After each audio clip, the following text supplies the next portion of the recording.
Chers catéchumènes, dear catechumens, à la vigile pascale, la veille de votre baptême, vous allez faire une profession de foi.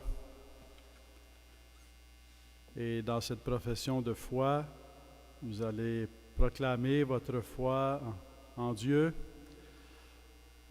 Dieu le Père, Créateur, Dieu le Fils, Sauveur, Dieu le Saint-Esprit, Sanctificateur et Consolateur. Lorsque Jésus est au désert, dans ses tentations, ce récit qu'on n'a jamais fini de découvrir et qui en même temps si saisissant, quelque part, Jésus nous invite à faire une profession de foi. Dans un premier temps, il va dire on ne vit pas seulement de pain, mais de toute parole qui sort de la bouche de Dieu. Donc, il nous invite à accueillir la Bible comme parole de Dieu, puis à être à l'écoute de la parole de Dieu. Il va dire aussi, en un seul Dieu, tu adoreras. Donc, il nous invite à adorer Dieu, et comme acte de foi. Dans un premier temps, la foi, on pourrait dire, c'est croire que Dieu existe. Et si on croit que Dieu existe, c'est déjà beaucoup. Mais ici, ça nous amène plus loin, parce que c'est croire que Dieu nous parle dans sa parole, que Dieu nous parle en Jésus-Christ. Et donc, c'est croire non seulement à l'existence de Dieu, mais c'est croire aussi à sa parole, c'est croire qu'elle nous parle. Et quand il dit « tu adoreras », c'est aussi, ça devient, on peut croire qu'il existe, c'est déjà beaucoup. On peut être à l'écoute de sa parole, c'est plus et c'est beaucoup encore. Mais tu adoreras, c'est-à-dire tu remettras toute ta vie entre les mains de Dieu. C'est comme un acte d'abandon. Adorer Dieu, remettre toute notre vie entre les mains de Dieu. Donc, whether it is about believing that God exists, which is already good, but we're called to go further. We're called to believe that in Jesus Christ, God comes to us as the Word of God, and that He talks to us through the Bible, the Holy Bible. So it's not only that God exists, but He communicates with us. He talks to us, and Jesus Christ is God with us, and God for us, and God who talks to us. But with adoration comes, we even go further, because we commit ourselves, we're called to commit ourselves to God, to put into His hands all of our life. And in that sense, faith manifests itself not only as believing that God exists, not only as believing in the Word of God, but it becomes an act of our whole being, where we commit ourselves to God. La foi, lorsque vous allez à la vigile pascale faire la profession de votre foi, c'est un acte par lequel vous allez dire que vous croyez que Dieu existe, vous croyez que Dieu vous parle en Jésus-Christ et en sa parole et en la Bible, et vous voulez remettre toute votre vie entre les mains de Dieu, vous voulez confier votre vie entre les mains de Dieu, et vous voulez vous laisser conduire par l'Esprit Saint. Le moment où Jésus fait cette profession de foi, c'est au désert. Il vient d'être baptisé. Et la première chose qu'il fait après avoir été baptisé, c'est qu'il est conduit au désert. Mais un peu comme le baptême, s'il est baptisé, ce n'est pas parce qu'il en avait besoin, il est le Fils éternel, mais c'est pour nous qu'il est baptisé, pour nous montrer le chemin, pour nous inviter à marcher sur le chemin du baptême. Et s'il va au désert, et c'est même l'Esprit Saint qui le conduit au désert, et s'il se laisse conduire par l'Esprit Saint au désert, ce n'est pas parce qu'il en a besoin, c'est nous qui avons besoin qu'il aille au désert. Et il est même dit, il est conduit au désert par l'Esprit Saint pour y être tenté. C'est parce que lui a besoin d'être tenté, parce qu'il est l'éternellement fidèle, il n'a pas besoin d'être tenté. Et c'est pour nous qu'il va au désert, c'est pour nous qu'il va être tenté au désert. parce que ça fait partie de notre condition humaine blessée par le péché que d'être tenté. As human beings, as we are wounded by sin and we are tempted. It's part of our condition to be tempted. And as such, Jesus Christ goes to the desert to be tempted so as to know what it is to be tempted from the inside. As such, in the history of humanity, nobody will have been as tempted as Jesus Christ, because the Father allowed the devil and Satan to tempt Jesus Christ at the most of his power of lie, seduction and lie. And because we are tempted in life, we experience temptation, and Jesus Christ wants to bear our temptations. Puis quand on va pour être tenté au désert, Jésus, il aurait pu y aller dans la force. Mais il y va à travers un jeûne de 40 jours, 40 nuits de jeûne, pour être tenté dans la faiblesse. C'est une chose d'être tenté dans la force, mais c'est une autre chose d'être tenté dans la faiblesse. Parfois, on se sent fort pour résister, puis parfois, on se sent faible pour résister. Et Jésus est tenté dans la faiblesse. Et dans ce sens-là, il vient porter nos faiblesses, toutes nos faiblesses, quelles qu'elles soient.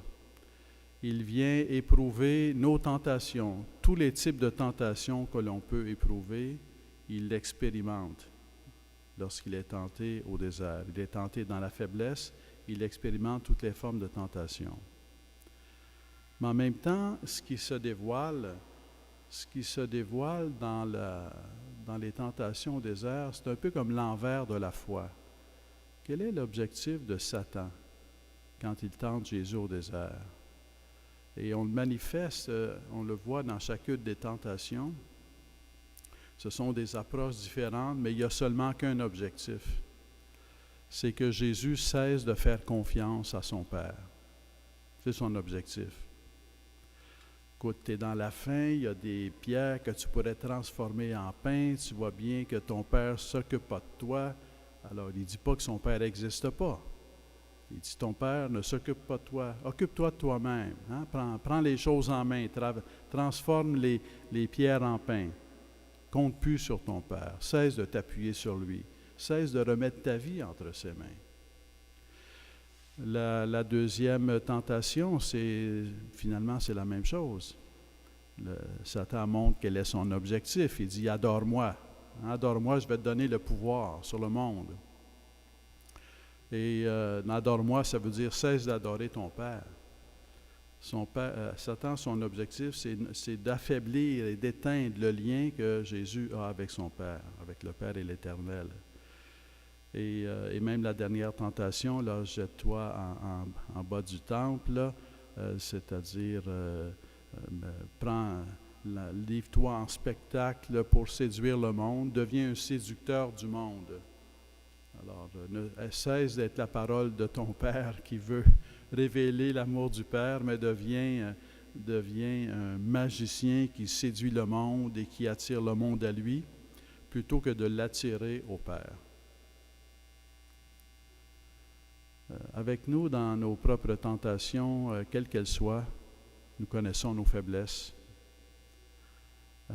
L'objectif de la tentation, c'est qu'elle vienne de nous ou qu'elle vienne de Satan, parce que nous sommes fragiles et nous avons des tentations qui viennent de nos faiblesses ou qu'elles viennent de Satan. L'objectif, c'est toujours le même. C'est d'affaiblir notre lien avec Jésus-Christ. The objective of temptations is to weaken our link with God. And that's the objective of Satan, to weaken the link of Jesus Christ with his Father, eternal Father. And when we are tempted, he wants to weaken our link with Jesus Christ. The more he can, and he weakens. How does he weaken the link? Our link with Jesus Christ, our link with God, is by inserting doubt inserting doubt in our lives. I am in pain. Where is God? I begin to doubt. I am tempted by a certain way of happiness because I want happiness. We're looking for happiness. And it goes away from the Bible. It goes away from the message of Jesus Christ. It wants to weaken our link with Jesus Christ. And because if we weaken our link with Jesus Christ, He will have more power over us. Le temps du désert où Jésus est tenté, puis il porte nos tentations et il porte nos faiblesses, il porte nos tentations dans la faiblesse, c'est que Jésus-Christ, lorsqu'il voit que l'on est tenté, lorsqu'il voit notre péché, il nous approche comme le médecin. Il veut nous guérir, il veut nous sauver. Hein? Il va dire lui-même, le Fils de l'homme n'est pas venu pour être servi, mais pour servir et donner sa vie. Le Fils de l'homme n'est pas venu pour condamner, mais pour guérir, pour sauver. Donc, il vient, donc on n'a pas à être gêné de présenter nos faiblesses, nos tentations au Seigneur, parce que ça lui donne l'espace pour nous fortifier, pour nous communiquer sa victoire. Parce que le désert ici, c'est le temps, le moment des tentations de Jésus, mais c'est aussi le moment de sa victoire. Et c'est comme ça jusqu'à la croix. Satan a tout fait pour que Jésus cesse de s'appuyer sur son Père et cesse de nous aimer. Mais Jésus n'a jamais cessé de s'appuyer sur son Père, de se laisser guider par l'Esprit Saint et de nous aimer. Et on le voit sur la croix lorsqu'il va dire « Entre tes mains, je remets mon esprit, pardonne-leur car ils ne savent ce qu'ils font ». Jamais Satan n'a réussi à ébranler ce lien. Alors donc la tentation existe, elle est comme inévitable, entre guillemets dans le sens que ça fait partie de notre condition humaine, mais en même temps la victoire existe, parce que Jésus-Christ nous communique sa victoire. Quand l'Église fait un temps de carême, c'est un peu comme, it's like a bit like someone who does sport, maybe training in competition, swimming or running, and there'll be a time in the year where you train the whole year, you never stop training. But there'll be a moment in the year where the training will be more intense. If you study at the university, probably that in May, June, July, somehow, you'll have a more 2-3 months more intense training. And you'll keep on training, but there will be a moment more intense of training. So in that sense, what Jesus does, and what we're called to do by the church by Lent, during Lent, is not to do something that we won't do the rest of the year, because it's always about training ourselves to love, to believe more, to entrust our lives more to God, to love more the others, people around us, to be more loving and to transmit more the love of God. So it's not something you train for only during Lent. You train for that all year long. But all year long. But the Lent is a special moment where it's a concentration of training. Alors, le temps du carême, c'est un temps où on s'entraîne avec un peu plus d'intensité au combat spirituel. Mais un combat spirituel qu'on va faire, même si c'est moins intensément, mais qu'on va continuer tout le long de l'année.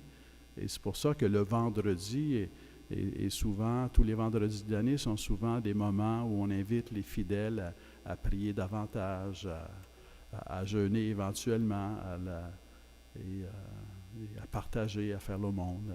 Donc, on a un temps d'entraînement qu'on fait à l'année longue, mais c'est plus intense au moment du carême.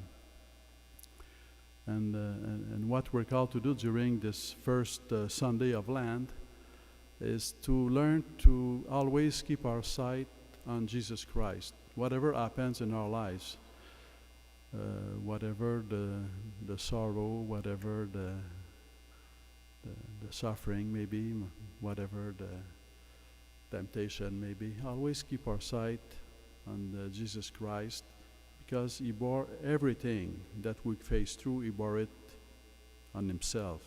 He bore it on Himself during this temptation in the desert, and he brought himself on the cross, where he bore everything. So it becomes a time of hope.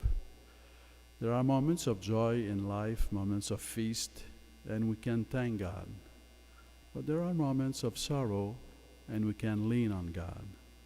And believing in God is learning to lean on Him, learning that He is always there, and we can always lean on Him. Alors que ce temps de cheminement que vous faites jusqu'à votre baptême soit un temps où vous grandissez dans votre appui sur Jésus-Christ. Apprendre à tout remettre entre les mains de Dieu, apprendre à s'appuyer sur Jésus-Christ, pour qu'au moment de la proclamation de foi, avant votre baptême, ça devienne un moment où vous dites Dieu, je crois que tu existes, je crois en ta parole et je remets toute ma vie entre tes mains.